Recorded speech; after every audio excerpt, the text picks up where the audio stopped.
Good morning. This morning's devotional thought comes out of the book of John, chapter 16, and it's a promise that we probably very seldom see or think about when we think about the promises of God. But I want you to think about this. It's where Jesus was speaking to his disciples, and he was speaking very plainly that he came from the Father and he's going back to the Father.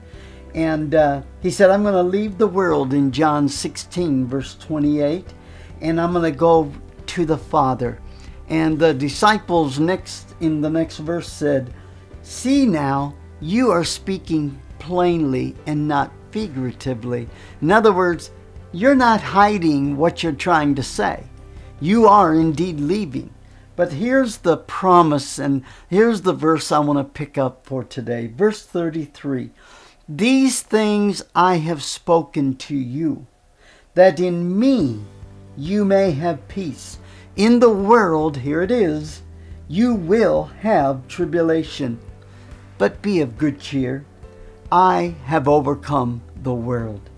I want you to see these things I have spoken to you, that in me you may have peace. In other words, in the world, as you go about your day, we are promised from time to time, we face difficulties, we face trials.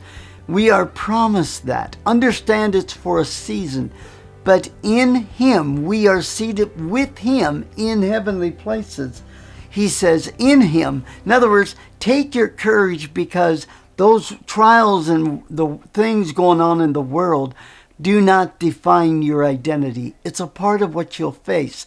But you are in me, and know that I overcame it for you.